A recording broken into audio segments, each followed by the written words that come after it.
introduce the concept of describing Azure management and governance. I know since the bootcamp started, you have been interacting with various services. There are a lot of services, and for sure, as I told you, these services are many. Managing these services together, it needs a proper structure or a proper plan on how to manage these services, and that's why I was saying that indeed it's a fact that stress kills more people than bear. And if you're not able to manage our services, it means that we'll end up with stress, and that is increasing the risk factors of death. And no one is willing to die anytime soon before completing our goals. We also introduced ourselves to various services, and we said these services can be when you come to management and when we come to the last scope or the last functional domain of AZ900, we can group those services into three. We have the services that are for the governance, of which we went through it yesterday. For the governance services, we talked about the role-based access control. We went through the portal and showed you around. We also talked about the Azure policies, resource logs. Okay, this is the part that we never talked about, but we'll be capturing it today. The blueprint. We also talked about the Azure. We'll be capturing also this today, the Azure Trust Portal. On the management, we have other services that helps us to manage these services. And then for the monitoring, we also have services that help us monitor our services while in Azure. This is just a peruse of just going through what we covered yesterday. We say that the role-based access control can be assigned at various scopes, starting with the management group, the subscription, the resource groups, and then the last one, the resources. We talked about the Azure policy, saying that just as the name suggests, policies can be linked as police. Essentially what this does is maybe for compliance, you want to check if people are complying with the laws or maybe the strategy that you had set. You will use the Azure policy to reinforce that. You can also use it to audit your resources to see if they are complying with your plans or your strategies. You can also check on the issue of cost, setting a policy that restricts people from deploying maybe expensive resources in your tenant. You also said that when this policy comes together, they form an initiative. Like an initiative is a group of policies, most likely with, let's say, related policies. Yeah. Then we also talked about the resource logs, and we say there are two types of resource logs. They cannot delete and read only. Cannot delete enables someone to read, modify, but you cannot delete resources. Read only allows you to read the resources, but you cannot do anything. You cannot update, you cannot modify, or you cannot delete the resource. You just read only. And we also talked about the various ways in which you can interact with your resources in Azure, which you say you can interact with those resources using the portal. We have the mobile app. You can interact with it using the CLI. We have the PowerShell, and the very good features we also talked about using the ARM template. And I guess very soon we'll be hearing about the biceps. The bicep. These they usually associated with the infrastructure as a code, majorly for deploying your resources in Azure. There. So for today, we are finishing up with the governance part of it. Then we'll start with the management, and we'll finish up with the monitoring. So there are some of the critical services you also have to put in mind as far as governance is concerned in cloud. In this aspect, Azure, we have the blueprints. The blueprints, it contains artifacts that you can run these artifacts at any time. For example, you can have a blueprint. The blueprint is used to automate repeated processes. For instance, you can have in blueprint when you can have your resource group. As we said, resource group are used to group your resources together. It contains the metadata of your resources that you're deploying or your services that you're deploying in cloud. So you can have a resource group. Under resource group, you can also define the resources that you want. That you can save that under your Azure blueprint. So anytime that you want the same features to deploy the same features, you can just run. We usually call them the projects. You create a project with the blueprint. So you can run it the number of times that you want. So it is used to automate repeated processes. You can get a question asking you, you want to automate the creation of virtual machines, or you want to automate the creation of your databases. Which Azure service will you opt for? You, when we are automating repeated processes, you just go with Azure Blueprint.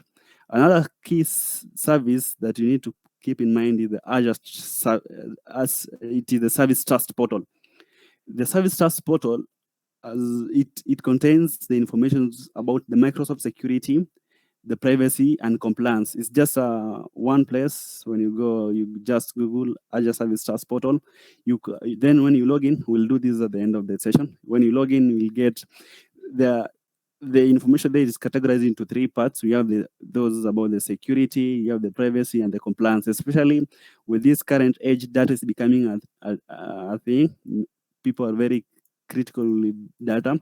You see people are not willing to share that data, or data should not go away from a country.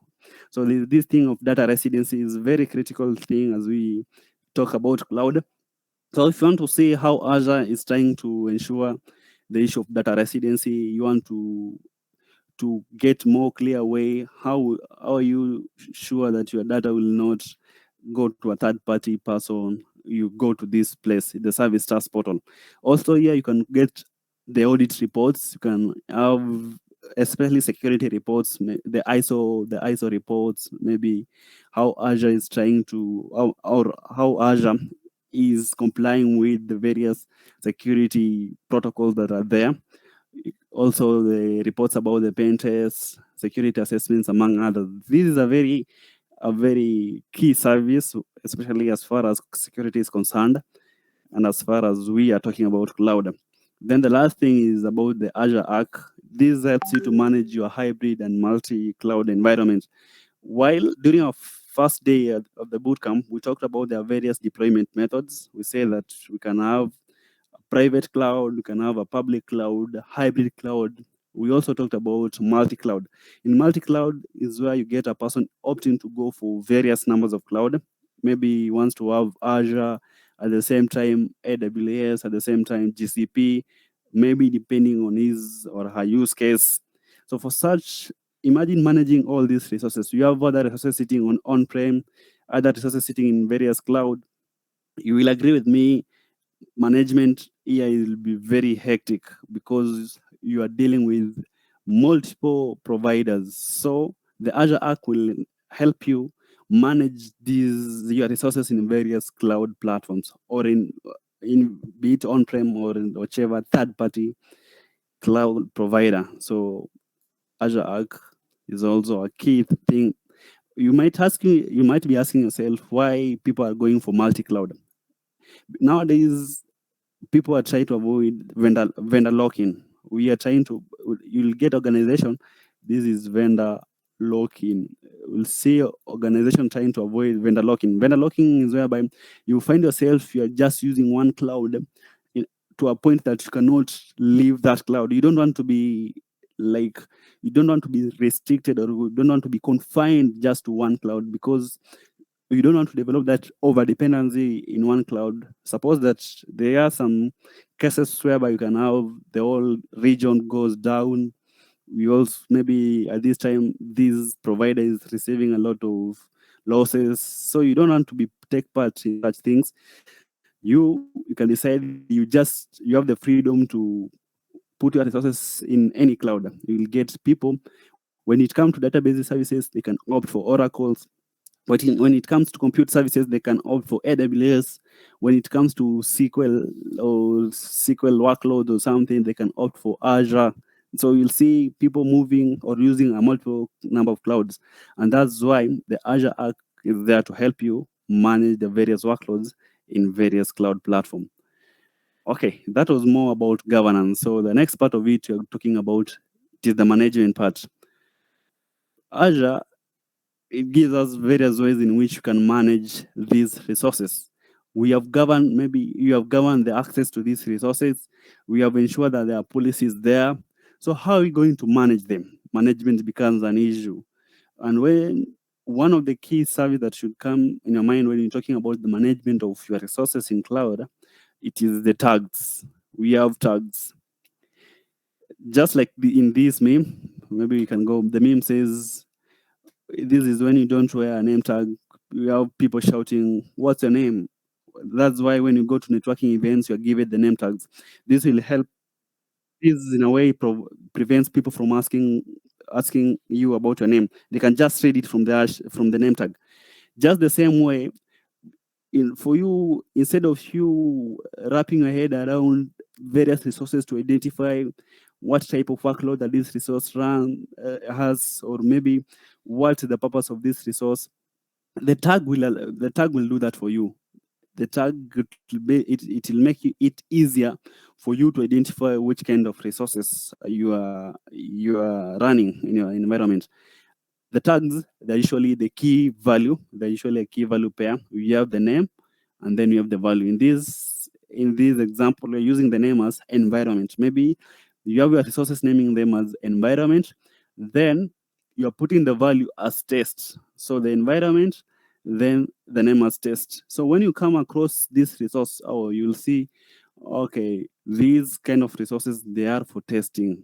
You can have another one like environment production. You can have another one like maybe workload, maybe you name it critical, depending on how you feel you can name your resources. The tags will really come handy when you have to manage these resources. Also, in a way, tags can also apply in security ways, and that you learn later, because you can see when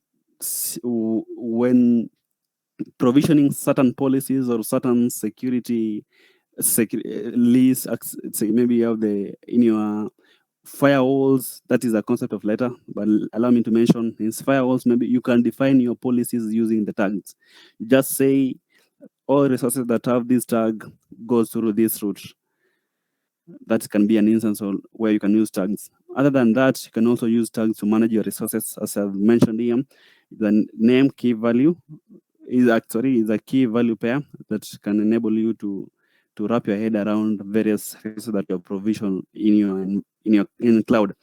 So there are some of the key things. As much as tags are helping us to manage these resources, there are some of the key things that we have to put in mind.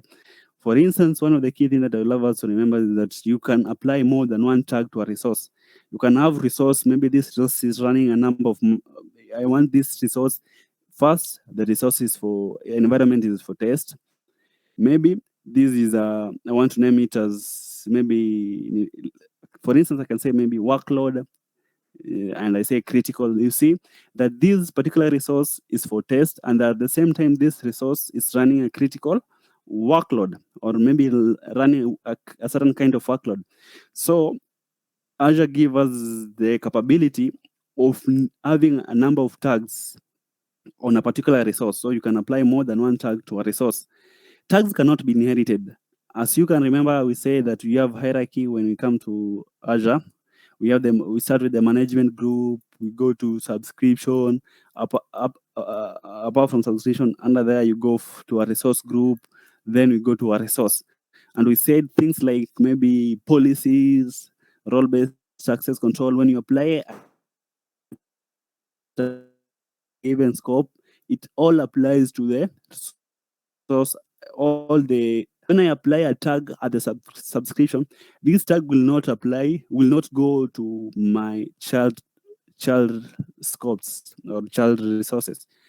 But in cases whereby you want to ensure that we want to ensure that these resources under a parent scope obtain the tags, you'll use a policy. So you can, under your policy, you can define a policy, and there is where you define maybe resources under this resource group should have the tag environment test. So by using policies, you can apply tags to child scopes.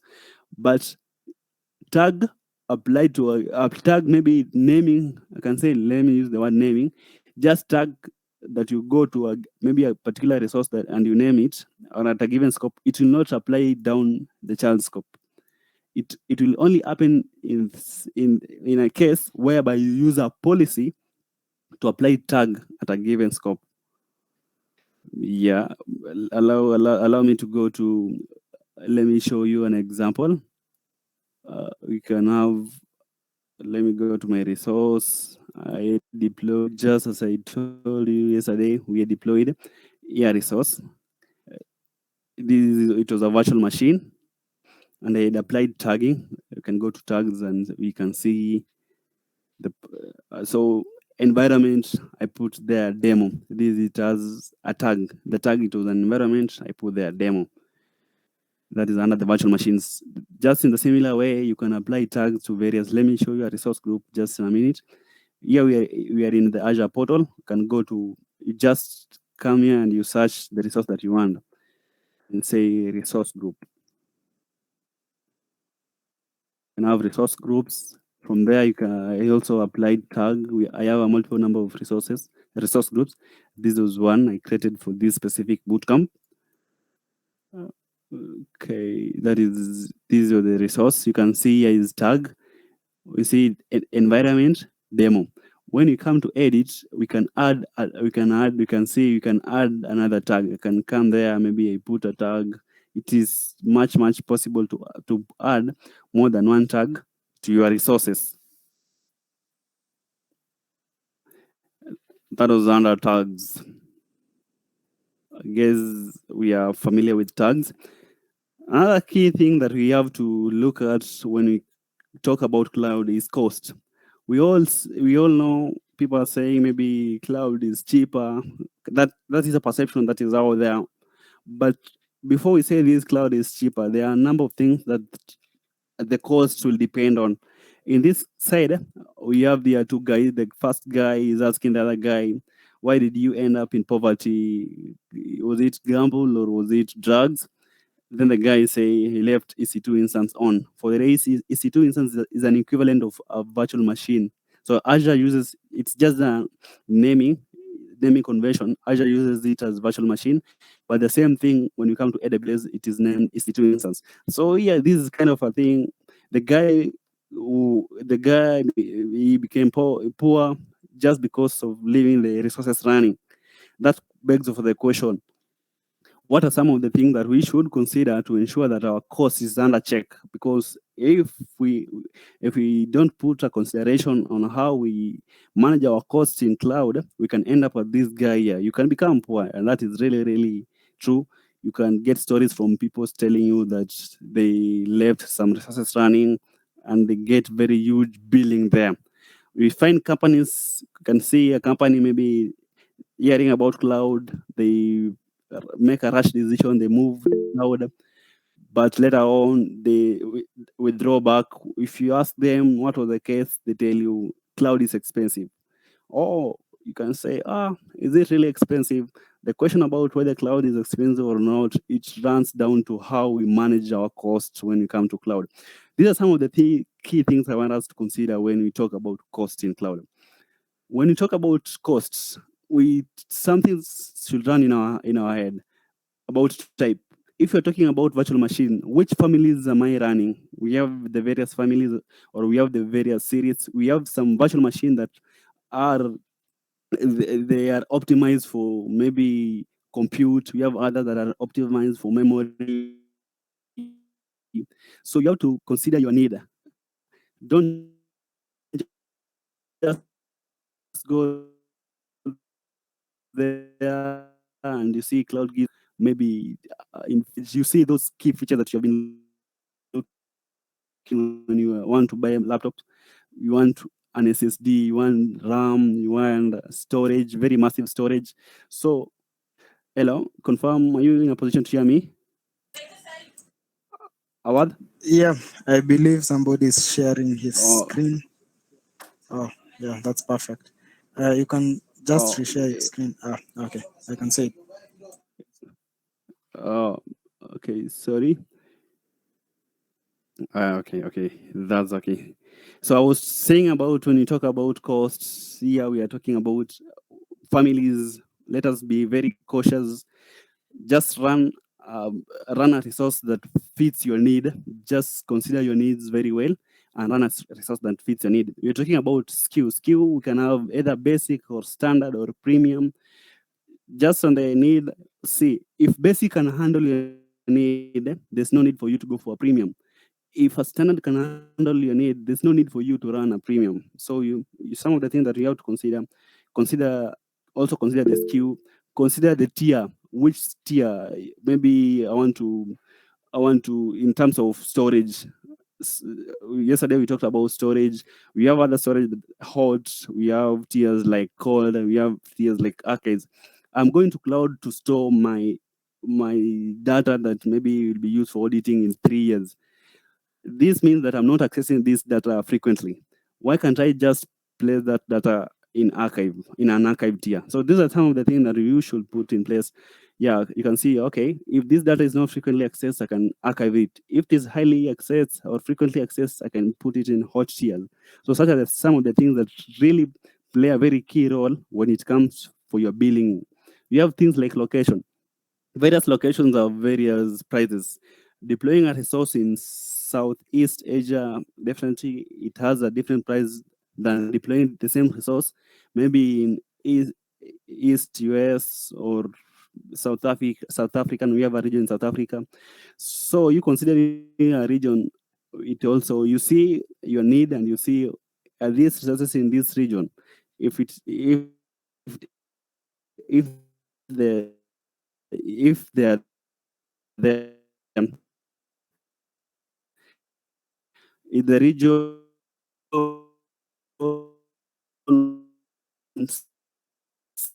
serving your needs, maybe will be expensive. The question about exist, is your resource still in need? For this case, for us, we have a resource group that is named Azure. It was Azure Fundamentals Bootcamp. That clearly tells us that the resources in there were meant for this bootcamp. So it will be much ethical for me that after the bootcamp, I should delete those resources because there's no need for those resources existing. You say, question yourself whether you still need those resources, and that's the question of resource groups comes in. We say that resource group can be used to place resources that have the same life cycle. Maybe you created them at the same time and you want to end them at the same time. We are talking about running. You deployed a virtual machine. Your virtual machine is running. Are you still using it? Can you know why can't you just stop it, and then you'll run it when you need it? So those are some of the things that when you consider, it will really play a very great role when it comes on your billing. How many you're deploying virtual machines? In this case, I just deployed one virtual machine for demonstration purposes. There's no need for me deploying 10 to demonstrate the same thing. So how many are you deploying? Do you need an auto-scale group, as it was mentioned yesterday? Do you have a need of auto-scaling? Licenses. Do you have your on-prem license that you want to bring it to cloud? I saw someone asking, is it possible for him to come with his own OS, or maybe Windows? He was talking specifically for Windows. Is there a need for me to come with my own OS to cloud? Yeah, you have a license for that Windows and you want to save on your cost. So there's something called a hybrid benefit. Am I in a position to use my hybrid benefit? That is, if you have an on-prem license that you're using, it is much possible for you to bring this license to cloud. Issue of budget. Am I setting budget so that when my budget reaches maybe $100 in a month, I'm alerted, or when I'm trying to get near my maybe near my my amount of money that I wanted to use in this particular time, when I'm nearing that one, do I want to get alerted? Or maybe what happens, I can set budget with action groups. So in a case that when I reach maybe 50% of my amount in cloud, shut such kind of resources, such this virtual machine. Are those some of the things that we are putting into practice?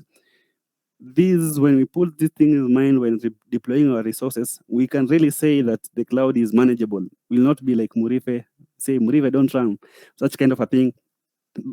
Or else when we go to cloud, we just say we are going to provision our resources. I'm dead sure I'm telling you this, you'll run away because those costs will be very huge.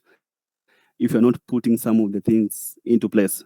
So I know most of us, especially students, when you get your first account, you want to deploy a lot of resources there. Try to keep in mind the issue of cost. Azure, it gives us the privilege for us to estimate our prices. For instance, before deploying a certain resource, you can say you can use the pricing calculator. This can be accessed online. We'll just go through it after the presentation. By using the pricing calculator, we can able to estimate our cost of the resource that we're going to provision. Maybe you're going to provision a virtual machine in specific region. You can see, okay, when I run this virtual machine in this number of hours in a month, how much will I be charged? Some kind of a thing. The Azure pricing calculator will help you to get that, the pricing calculator. And there's something here also we have to keep it in mind, is the total cost of ownership. Normally, you see people talking about the TCO. They're just implying total cost of ownership. This one will try to compare the cost of you running into cloud and the cost of you running into on-prem. It will try to give you on the saving. Maybe the on-prem will say we'll have to put the power charges in, the charges that will put the engineers to maintain your data centers, the charges of maybe water bills, some more bills are there. So the Azure will try to prove for you that you move into cloud, you'll be able to save this kind of cost. To be able to see that, you use the total cost of ownership. Okay, then I bet this is the last thing. The last thing that we will talk about this night is about monitoring. Monitoring is a very crucial thing. You'll all agree with me. We are just from election, and we see there are a lot of issues concerning logs. It is quite unfortunate for us to learn that the IBC systems there were no logs for those. The logging there was no clear strategy about how how the logs are being collected, how we are keeping our logs. So in a way, this seems the monitoring of this system begs it brings a lot of questions. People are raising their eyes while a whole thing like IBC not having logs. Just in the same capacity, you deploying your resources in cloud, but you're not monitoring your resource is a very critical thing. Is a very dangerous move. That's why we have monitoring solutions in Azure. I'm just talking about the Azure Monitor, but this is not all. We have things like you have service health. Service health will help us to see on the status of our services. Maybe I want to deploy a virtual machine. I deployed a virtual machine later on. Maybe my customers are not able to access a given application on my virtual machine that I deployed. I can go to service health, and the service health will tell me whether my machine is either still okay or maybe we have some issues that I need to rectify. We have other things like Azure Advisor. This is a service that I'll recommend most of us be using Azure Advisor. Azure Advisor will give you the best recommendations in terms of maybe cost. They will tell you you are running your machines maybe 24/7 and yet you're only accessing it once in a day. A best move for this, we recommend you maybe shutting down your machine after using it. If you follow those recommendation that is there, you'll see you'll just have an easy time when you come to cloud. You'll have a very easy time. It will give you recommendations depending on the 5 major pillars. It will give you on the optimization, on how you will use. It can give you on about we have things like operation, how well your things can be operated, your services. It will also give you things like on high availability for you to have for you to have reliable resources, some infrastructures, and some other pillars that we'll consider later. Apart from those two services that I've talked about Azure Service Health, I've talked about the Advisor. There are another very great tool that I want us to talk this night is the Azure Monitor. Azure Monitor, it based on the two major things, which are the metrics and the logs.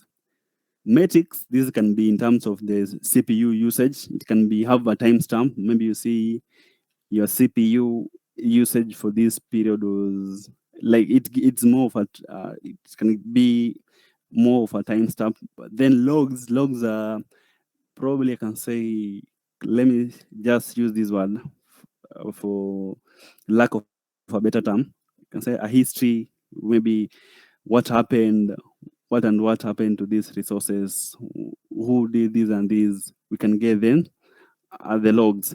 Then all logs are stored in something called log analytics workspace. Log analytics workspace. This is a concept, maybe you can find it later, but for the purpose of now, let us understand that if you want to get logs of your resources, you have to have log analytic workspace. And then another thing that I want us to mention about monitoring Azure Monitor is Azure Resources logs are not enabled by default. You are the one who is supposed to enable those, or enable the logs. You go to a resource, you enable logs, or maybe you channel the logs to be channeled to the log analytics. They're not enabled by default. So these are some of the things that you should keep in mind, and that's why I'm asking. It is a good practice, especially when you come to an environment that try to depict a real scenario. It's very important for us to keep logs. You might be asking yourselves, so what happens with these logs? Am I just collecting logs, metrics for what? First, you can have sources. These are various sources whereby you can get our logs or analytics.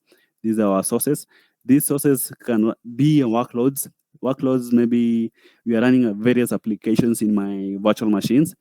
Infrastructure, these can be about your whole tenant, about your Azure platform, various resources there, or custom sources. This can be third-party sources. Maybe I want to take it from my on-prem virtual machines, on-prem servers, or something else. These can be your sources. Then we have the major thing that I told you is about the metrics and the logs, but here you can also have some traces. But majorly the Azure Monitor deals with the logs and the metrics. So after collecting these logs and the metrics, then what next? You can get experiences from them. Maybe I have from my workloads, I have the application. I can get the insights about my application. How many times was my application, or suppose it's a web service you're offering, your website. So how many people, how many hits did my website get today? How many services was it? Did it offer some kind of a thing? You can get it from there. You can visualize. So you have this data. You can use Power BI, a very great tool. You can also use dashboards or workloads to visualize. So you want to get insights from my matrix or my logs. We don't just keep data. The essence of us having data is for us to get insights. I want us to know was maybe the transmission of Form 34A altered during the way I use these to transmit my results. Did someone tampered with the transmission of these results? What time was it? I can just easily generate graphs or something very nice that can be easily interpreted by a human being by using these services. Or maybe I want to analyze. You can have things like log analytics or metric explorer. I want to analyze to get much insights from my data. Respond. This something I want. I'm getting logs from my can say it's like my VM. I wonder if I receive my CPU reaches maybe 70% usage. I know this may make my service be slower. I want another virtual machine to come up, so you can respond to those metrics. You can integrate your logs. You can use certain services. We talked about log apps yesterday, where I said we can automate some processes. So with that, you can automate these processes. When this happens, I want what next to happen, what to happen. You can use the integration services. We have another good thing maybe we can talk about is the event hub. Event hub, maybe if this happen, I want a response to that, or maybe I want to stream these logs or this data to something else that can be meaningful to my business. So in just 2 minutes, let me go to the portal and show you around. Let's just go to the portal. We talked about a good example I can show you still on my VM. Let me go to my VM very a tool that I made for this bootcamp. So under my VM, I want us to see some various things that we have talked about. Okay, under this, on this left navigation, you can see you can get a number of things. There's these activity logs. There's about tags. We talked about tags. There are more resources here. But what I want us to look at, we want to look about, these are about monitoring, what I told you. But let us go for these logs. You can see these logs are not, you have to enable. That's why I say the logs for your Azure resources are not enabled by default. Enabling these will mean that you'll have to have a log analytic workspace for the storage. Another thing that maybe I want us to do, okay, this is a virtual machine that I created. Let us try to log into this virtual machine. That will take, I guess, for the interest of time, we can do that during our next bootcamp, whereby we'll have a practical sessions. We can log into these virtual machines and see how we're able to connect to our virtual machines that we deploy. How can we run some various workloads them? Maybe another thing that we have talked about that maybe you can show around, it is on cost, probably before cost, tags we talked about, cost, then on monitoring. Oh, okay. So back to my portal, we want to talk about budget. Let us just type there, it is cost management. So it is cost management and billing. For my purpose of this subscription, you can see last bill. This is okay. I was billed 0. Someone paid for this. So we can see this talks about the billing that I use at various timeline. These I have 2 subscription with very little cost. Don't worry, don't be bothered by the cost that is there. This was just for demonstration purposes. I can come there. You can set budgets from there. You can set about budgets.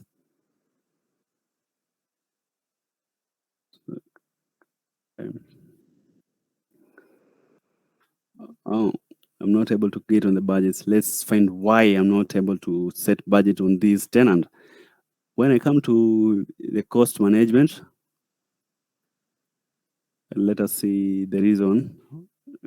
Okay, can cancel.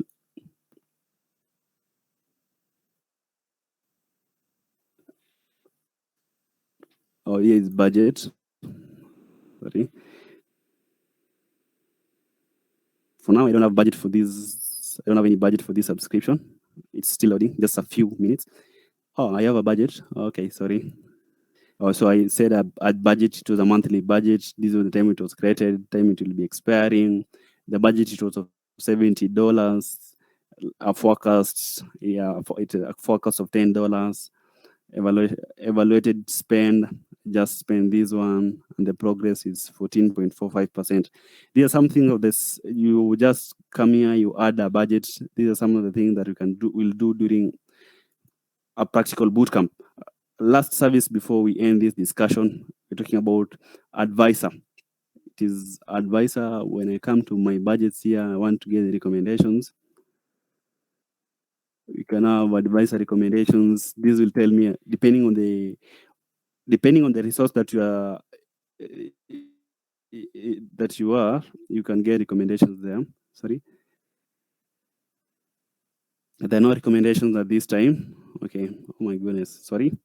Let us go to something that you can get recommendations. We see what we can do. Let us go to this virtual machine, and then you just say advisor. I want to say, what am I? In terms of, they can tell you in terms, we have total recommendations just 1. So the impact is medium, okay, not that big deal. Description, enable virtual machine replication to protect your application from regional outrage. This is something that was covered yesterday. In case I'm running critical workloads that I don't want this, when these regions goes off, I need my data to be available in another region. So this is a description. It is recommending me to enable replication. So you are the one to choose. It's not that you have to follow all recommendations. Some may apply to your need, but if the recommendation is not applying to your need, then it's okay. They are just recommending you. They're not forcing you to do so. So this is another to ensure it is to ensure reliability, potential benefits, ensures business continuity in case of any Azure region outage. Yeah, and as I promised you, we said that this resource I had created for this bootcamp.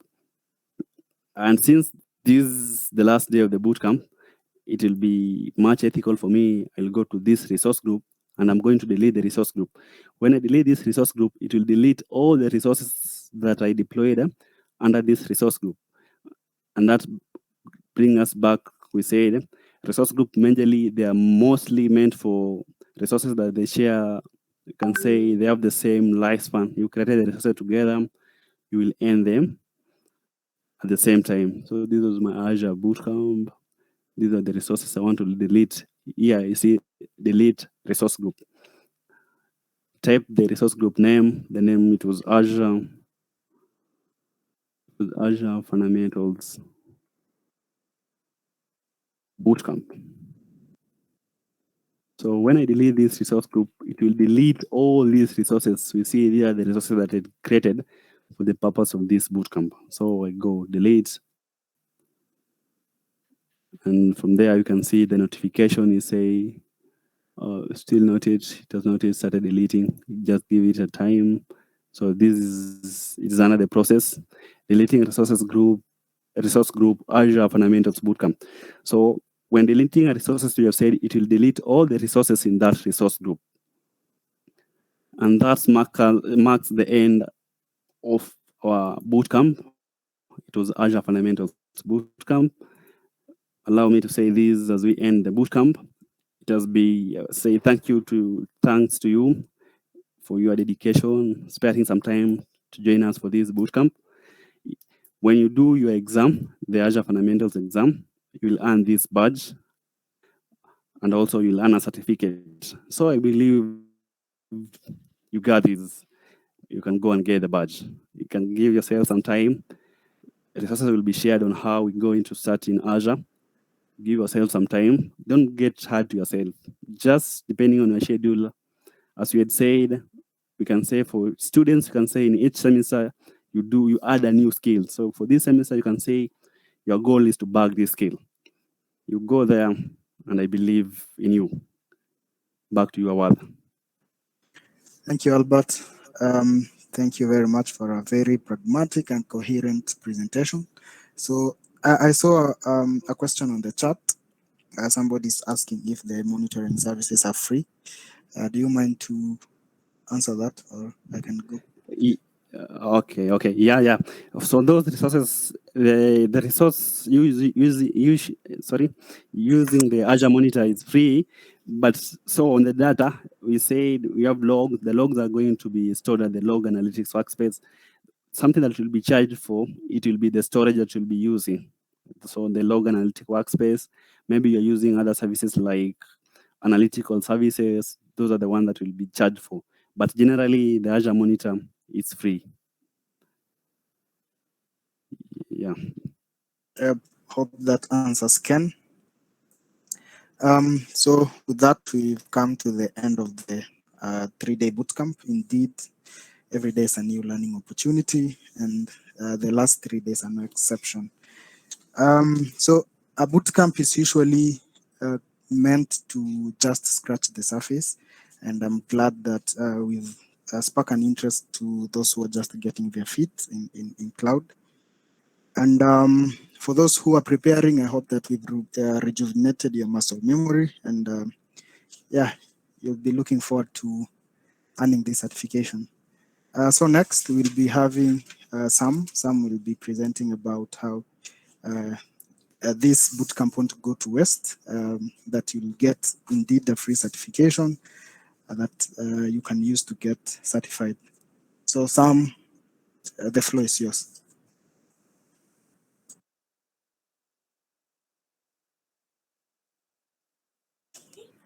Mic check, Sam, are you there? Okay, health check up. Okay, thank you, Awad.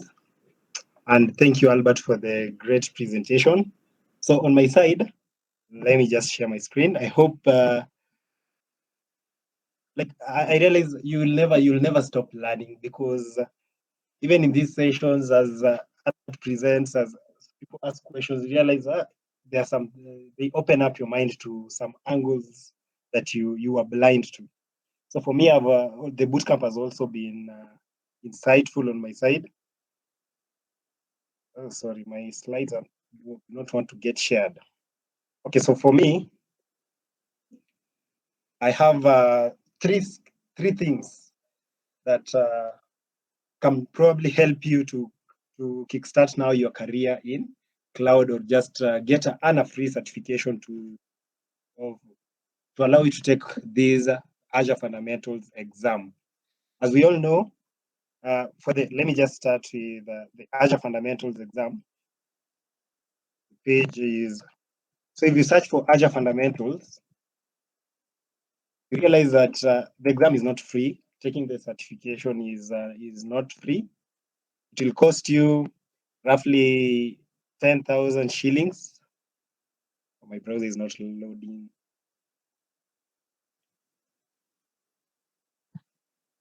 Yeah, but what I just wanted to highlight to you is this cost. Sorry. Yeah, this cost. So it costs $99 for you to take this exam. And I know most of you are probably thinking, how do I just invest the 10,000 shillings to in this, or probably don't have a way to get that 10,000 shilling. So that's what I'll be leading you in. That's the question I'll be leading you to an answer. So the good thing is that for me, I've interacted with these cloud platforms, and what I can declaratively say is that on Azure, it's really easy to upskill and get vouchers for free. Like, just sail through that your certification path for free. Again, certifications are just a way to prove something that validates your knowledge of something. It shouldn't be like you shouldn't be maybe rushing just to take certifications for the sake of it. But I find that they give you a very good way, a good roadmap for maybe learning things. You find that when you cover one milestone, do an exam, you even feel more rejuvenated, as opposed to just learning and always just learning without having those points that you can use as your checkpoints or milestones. So this certification, so if you are starting in the cloud journey, the Azure Fundamental Cert is the first certification. So one of the ways you can get a free voucher to take the Microsoft Azure Fundamentals exam is through the Cloud Ready Skills platform. So the Cloud Ready Skills platform is especially for students. So if you're a student, Microsoft really doesn't want you to stress at all. The Cloud Ready Skills, when you go to your browser, I'll just go to my browser. If you search Cloud Ready Skills, let me just search it again so that you can. Cloud Ready Skills. The first link, you'll be introduced to Welcome to Cloud Ready Skills homepage. It's a Microsoft Student Cert platform. So when you open this URL, you find that students kickstart your tech career with Microsoft applications. Now, this platform gives students the ability to take all the Microsoft Azure Fundamentals exams for free. Imagine, for free. You don't have to pay those. You don't have to pay that 10,000 to take these certs. And Azure Fundamentals is one of the certifications. And what I'll also advise is that even if you have the time, you can take multiple. There are other fundamental certs like Microsoft 365, Microsoft Azure AI Fundamentals. They are all fundamental certs. And as Albert has said, you can make it a goal. If you're a student, you can make it a goal to maybe cover one milestone every semester on top of what you're learning in school. So how you go about this is you just sign in. If it's the first time, you'll be prompted to register. And then there's a point where you verify that you are a student by giving your student email. It should now be active. Then after now putting in your student email, you'll be brought to this page.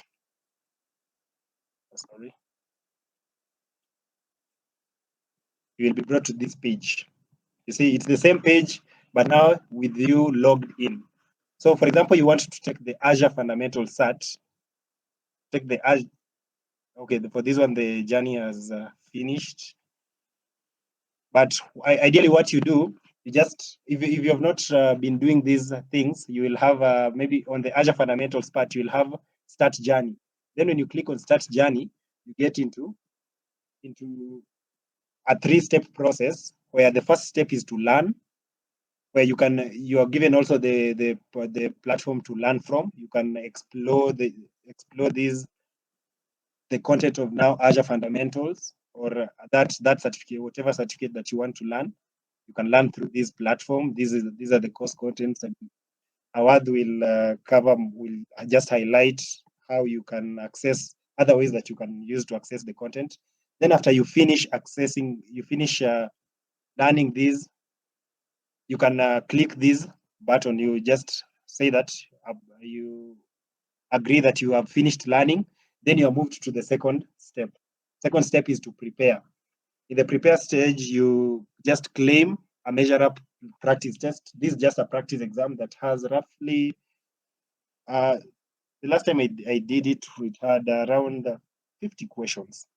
So of the 50 questions, you just need to at least answer 25. And they don't have to be correct, yes. But assuming that you have learned, you'll definitely get most of them correct. And then you can now, for you to access that practice test, you claim a practice test. Yeah, so after you claim this practice test key, you are redirected to a certain website, the Measure Up website, where you now again create you follow just the guidance that you're given here to access that practice test. Then after you access the practice test, the third, you qualify for the third step, which is to unlock your 100% certification discount. So imagine you just work on, just take a scenario where you are a first year. Your first semester, you take Azure Fundamentals. Your second semester, you take Microsoft 365 Fundamentals, because you realize in this, you can't just follow one line, because at the end of the day, the IT space integrates with a lot of things. And a lot of most of these things do relate in terms of functionality. In every environment, for example, at the moment, you'll find that they use Microsoft 365. So you understanding Microsoft 365 Fundamentals, it's a step towards differentiating yourself. So I'll just copy this URL. This is the first method. I'll just copy this URL, paste it in the chat.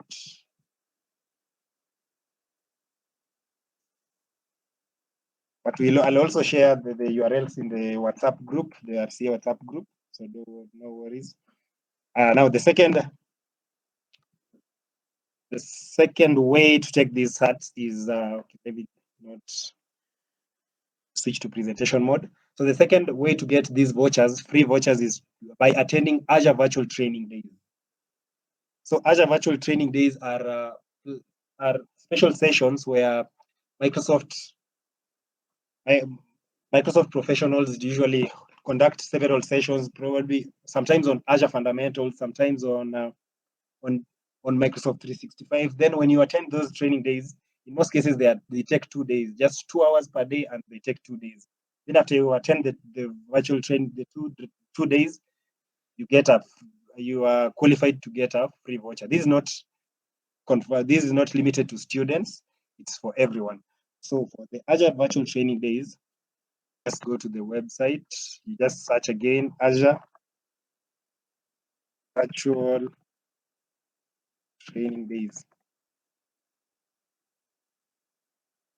So you see the first link is Microsoft Virtual Training Days.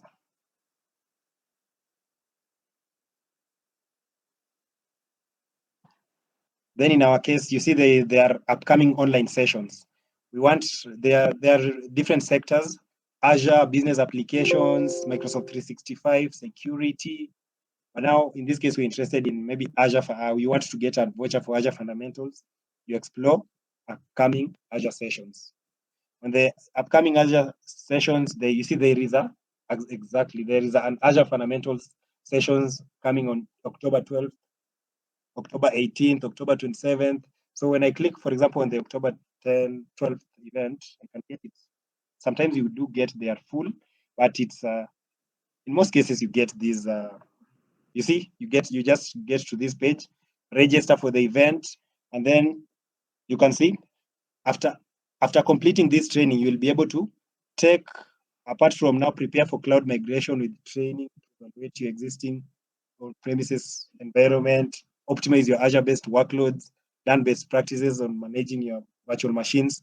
Will now be the last thing that you'll be able to do is take a Microsoft Azure Fundamentals certification for free at no cost. So these are already you have limitless ways to take these certs or to upskill yourself in cloud without even spending a lot. Just all you need is to put in the time. So there are very many sessions there, and they are always available. If you want to take AI fundamentals, you join the AI fundamentals session. If you want to take data fundamentals, you join the data fundamentals session. You see, so and you can make it a habit to come looking at these sessions from time to time, and then you'll definitely you'll definitely have a way to certify easily in the Microsoft ecosystem. Again, if you're for Microsoft 365, it's a bit rare to get the free vouchers for it. But again, sometimes you can attend a session and it's one of the things that you get after attending is a free certification. I don't know if we get one here just for demo. This one doesn't have a free certification, but again, it's also a good avenue to learn, to hear from people who have worked with these technologies. Yeah, so this is Azure Virtual Training Days. Again, I'll copy this link. I hope you've seen how we've navigated to it. I'll copy this link, paste it in the chat.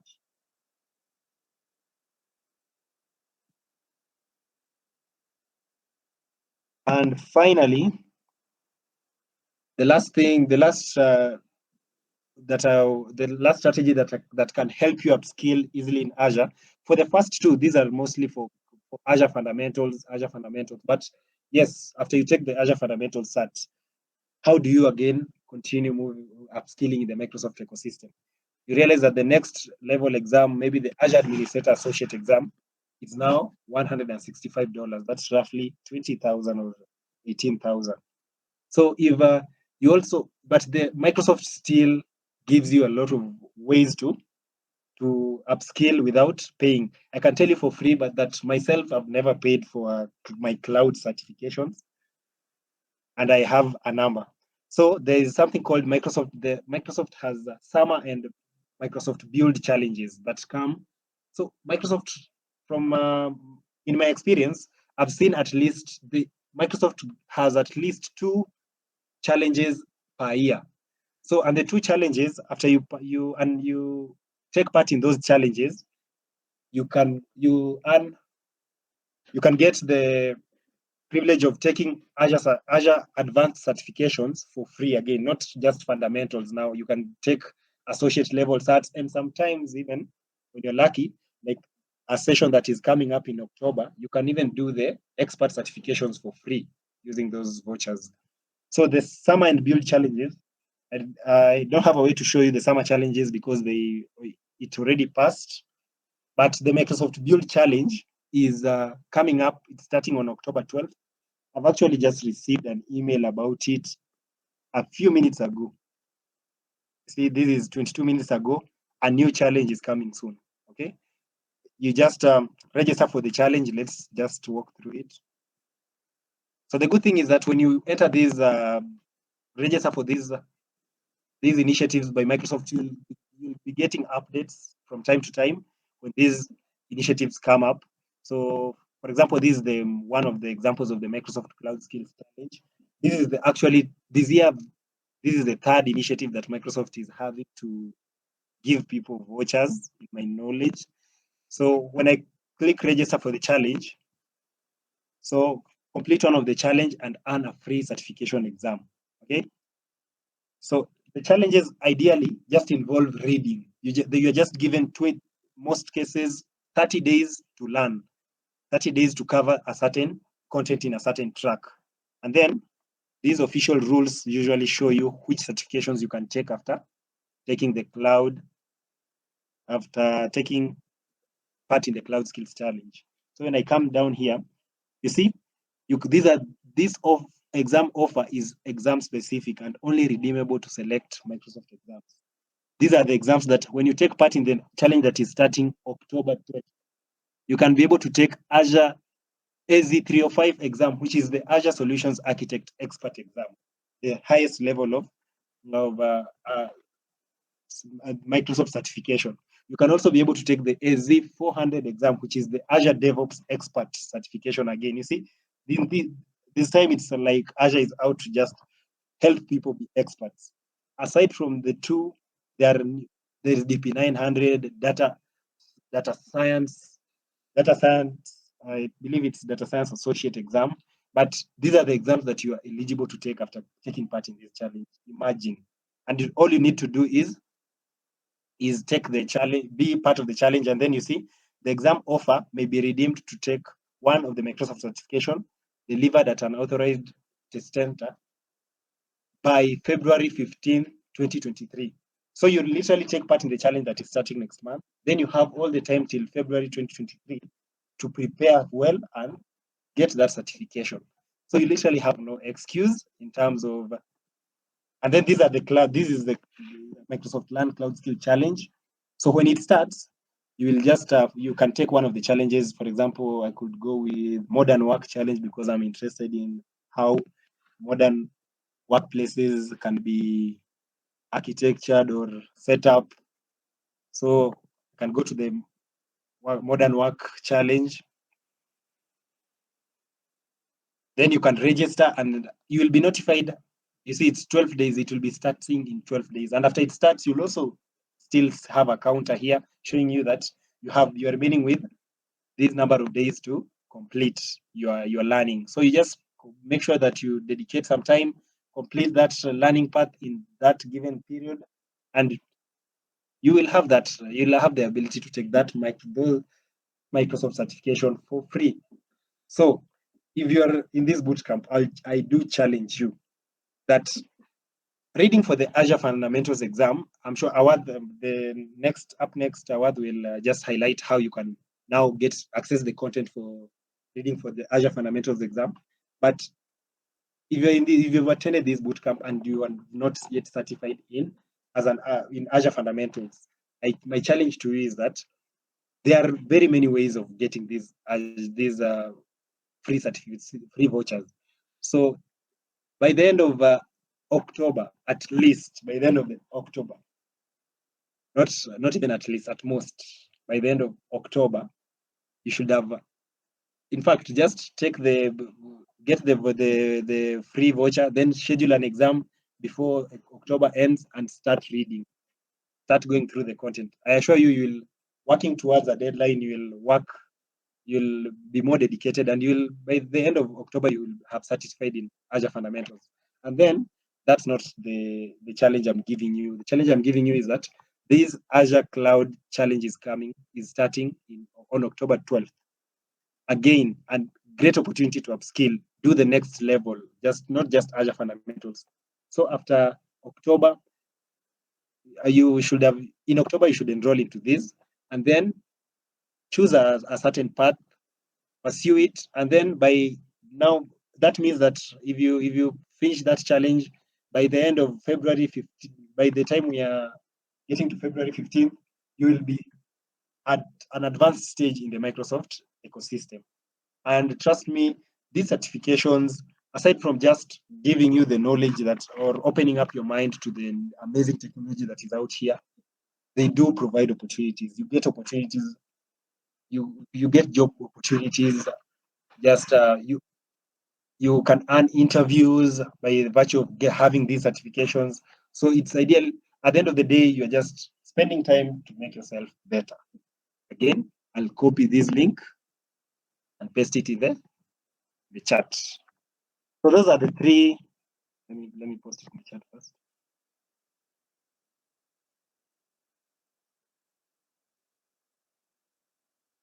Yes, so those are the 3 ways that you can easily get vouchers and advance your career in the Microsoft ecosystem. 1, the Cloud Ready Skills Platform. 2, the Azure Virtual Training Days. 3, Microsoft Summer and Build Challenges. There'll be another challenge that will come up next year in April. Imagine if you take advantage of all these challenges, where will you be in the next 3 years? That's a question for you to answer, but I hope you've gotten the gist. But this moment, I would like to just take this opportunity also to invite my friend Awad to just tackle in the next few minutes, touch on how you can access now the learning content and also give you tips on how, after now getting the vouchers, how do you prepare for these exams? Because for me, from my experience, I do classify this learning in 3 ways. There are 3 ways to it. You first, you get the theoretical knowledge, so that's the theory. 2, you get the practical experience or the practical knowledge through practicing by yourself. And then 4, you learn how to prepare for that exam. Because I can say that taking the exam is just a skill by itself, because it's about how you prepare for it and how you're conversant you are with the content and questions. So over to you, Awad. Kindly enlighten us. Oh, thank you, Sam. I hope you can get me clearly. Yeah, sure. Yeah. Yeah, okay, thanks. So when we crafted this bootcamp, we wanted to make it as beneficial as possible. And the three primary things that we looked at was first to deliver content. Secondly, to show you how you can get to certified for free. And thirdly, how you prepare for these certifications. I know that a bootcamp, as I said, just scratches the surface.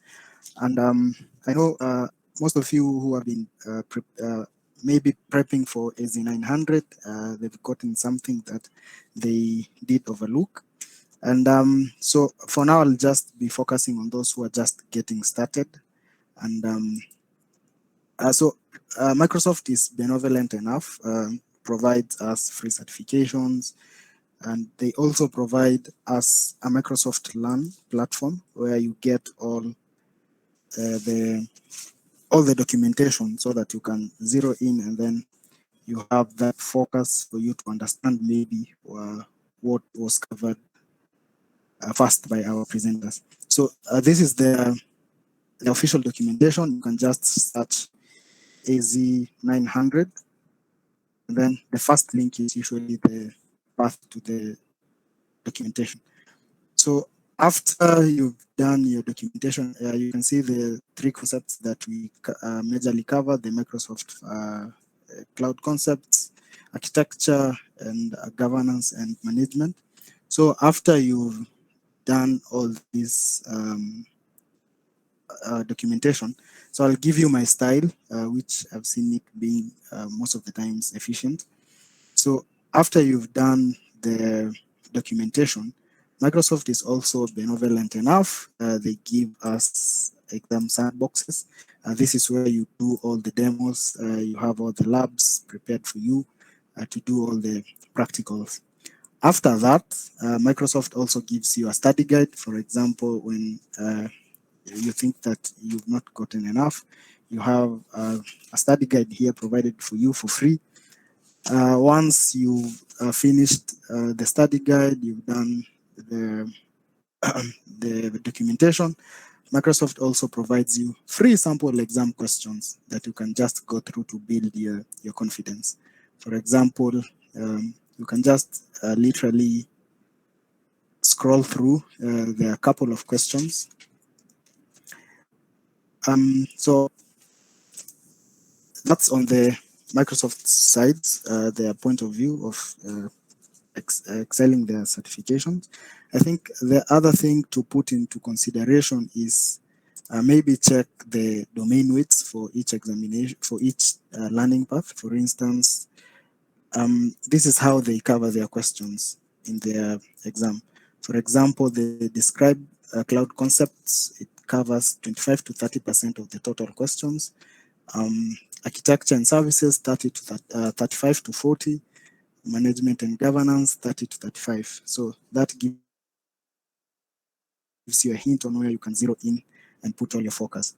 So after you've finished all the documentation, the sample questions for the Microsoft Learn path, there are other ways that you can actually prepare and stay steadfast for you to pass this examination.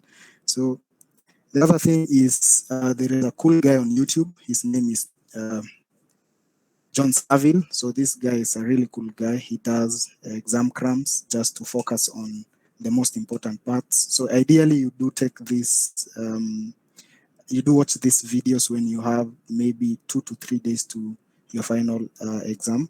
So make sure you check him out. He has really cool exam cramps that focuses on the most important points that can be covered on the examination. The last point is to look at, there is a very cool page known as exam topics. So for the exam topics, there are usually exam questions covered by, for example, maybe you're talking about AZ 900. So you just do exam topics AZ 900. Yeah, it's even here. So this is actually a community-based thing. So you have a question and then you have a couple of people debating out the results, if the answer is correct, if the answer is wrong. And then, yeah, you can just, so for example, this is a question here, and then you can just reveal the solution. If you're not satisfied with the answer, you can just go to the discussion, see what people are talking. For example, this one is saying that the answer is correct. So this is a really cool site. It can really help you to ace your examination. I've been using this for all the certifications that I've done, at least 3. I'll be doing my DevOps experts next week. So yeah, I'm also wrapping my head on this website to at least familiarize myself with the questions. So I'll share these links. For example, let me share this one.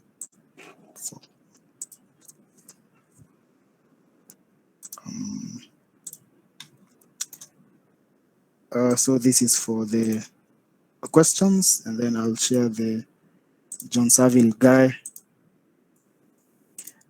Since we were focusing on the AZ 900, that's what I'll be sharing for now. Yeah, that's it from my end. So any testimonials from you guys? Do you think that the bootcamp was a great idea, or what do you think? You can just unmute and then say something.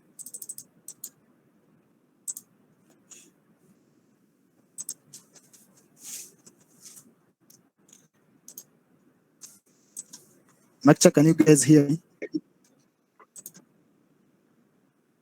Yes, Awad, we can hear you. Maybe just yep. before people get ready, maybe to ask a question, I'll just like to add something. So for me, my strategy has been maybe, for example, if I'm going to take a certain exam, the good thing is that this exam will have a certain number of questions. They will test you on a certain number of questions. So for example, I'm going to do the Azure Administrator Associate exam. It has around 56 questions. So my strategy is, if the number of questions is 56, I try to, by the time I'm going to take this exam, I have done at least 8 times those number of questions. Like, so it will be 8 times 56. Whatever that number is, I believe it's around 400 and something. But if you have found that with that approach, if I ensure that I cover 8 times the number of questions that will be there, you've ideally revised across a wide range of what that exam will cover, and you won't have a problem taking that cert. So probably you can also try that, because I've seen it work for me. Yeah, and I also listen to songs before I go to the exam.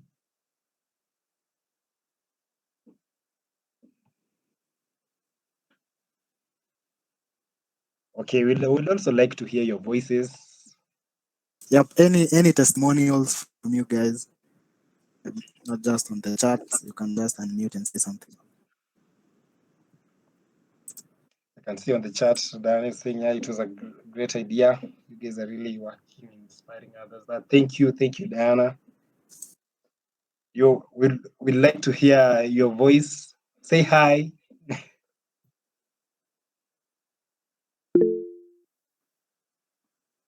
Oh, Diana doesn't want us to hear her voice. I can see Ken, your hand is up. Yeah, you can shoot a question in case. Hi. Thanks, Diana. Finally. Yeah, finally.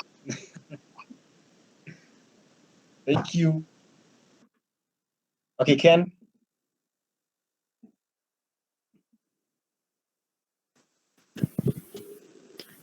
Hello guys. Can you hear me?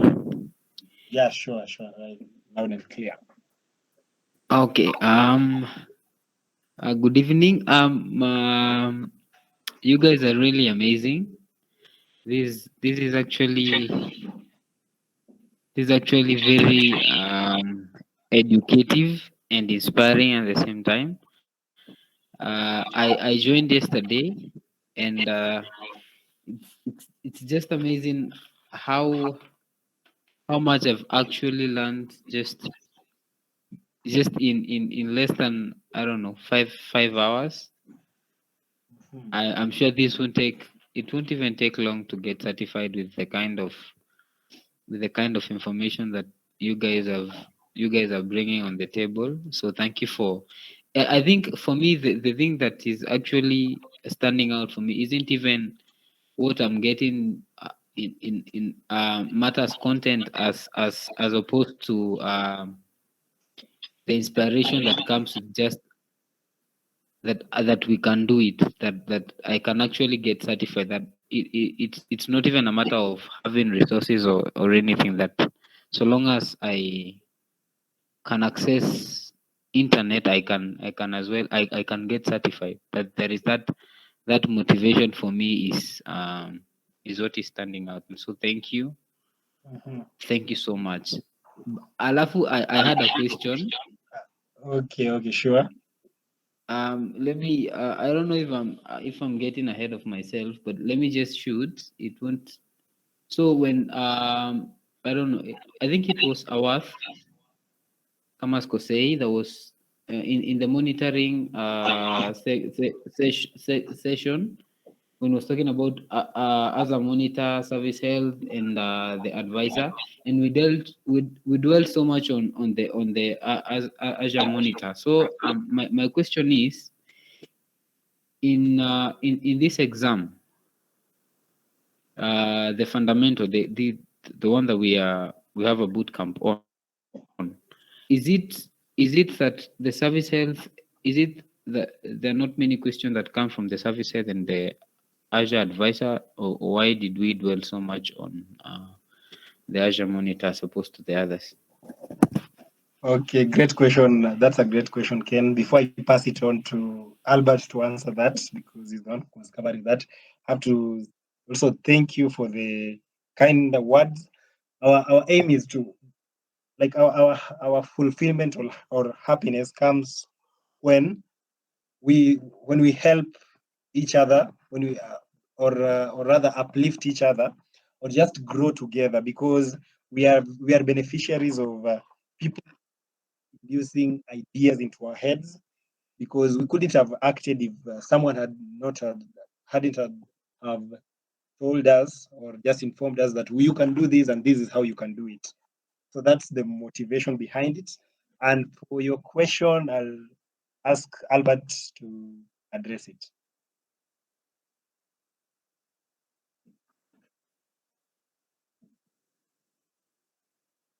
Hello.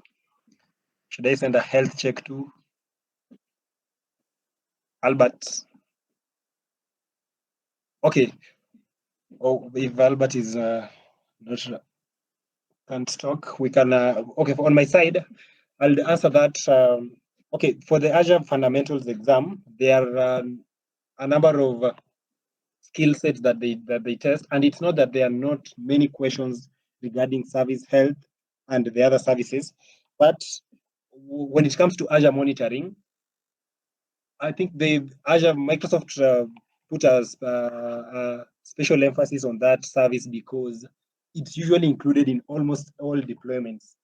In every deployment you do, or every organization, when they provision their resources, they want to know how those resources are running. And Azure Monitor is the backbone of it, all. So not that it gets tested a lot, yes, but also service health and the other services also get tested. But there's just that special emphasis on Azure Monitor because it's again the backbone of even that service health. It will help you to check those resources. Yeah. Thank you, Sam, for taking that for me. Actually, I guess it was some internet issues, but I'm there. Then what I wanted to say is, before you start reading, there is a part of skill that is measured in a given exam. Allow me to share a screen. I guess I can add that on top of what Awad shared. My screen, I guess you can see my screen. Eh? Yeah. Some can, yeah, okay. When you say that is Azure Fundamentals or Azure 900, is the 900, when you come to the certification path, I'll advise you download the skill measure. It's usually somewhere before you start your year. You see, I want to see that link. If someone can identify, let me know.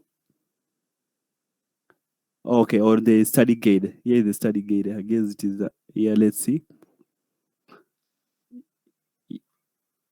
Yeah. This one. You click on the study guide, and it will tell you under each functional group. There, for example, on our case, it was under governance. Azure governance. Yeah, it will tell you that you need to have covered all these because this is the one that is tested for that exam. Yeah, you can see you have Azure Advisor. We have that Azure Service Health, then Azure Monitor. But just as some say, as said, Azure Monitor is quite a critical service that we need to take much emphasis on, not necessarily for the exam, but also for when we see in terms of business wise. And also, these are some of the services that you will interact with it most of your time in your certification journey. After the fundamentals journey, also in associate journey towards expert, there's some service that you'll be seeing. It will always be there, always being tested, because I think what Microsoft is trying to do is trying to push this to people that you need to understand this service better. That is Azure Monitor, and that is why I kind of dwell more on Azure Monitor compared to other service. Maybe before I get it back to Sam, allow me to respond to a comment that was shared at the chat by Simbo. Yeah, it is quite encouraging that it's quite good to see that you have noticed that there's not much difference between the AWS and Azure. Most of these services actually, they achieve the same functionality. The only difference is because of the naming.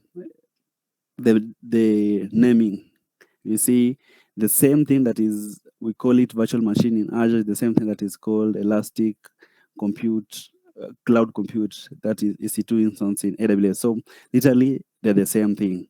There's not that great difference, just the naming. And you much welcome. Thank you also for your positive words. Yeah, And back to you, Sam. And it's also cool to learn what your competitor is doing. So thanks, Simo, for understanding what Azure are doing. Okay, yeah. Okay, yeah. Also, thank you. I'd like to join Awad and Albert in thanking you, Simbo, also for the also you've said that you'll surely check out the Microsoft Build Cloud Skills Challenge, And I'm sure by the 15th of next year, this bootcamp will have and would have had an impact on that journey.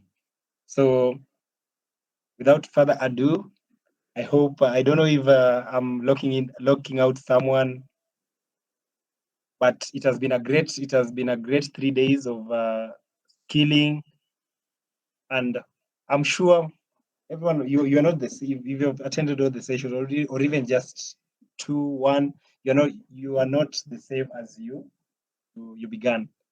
So let's keep at it. Let's make an oath or take an oath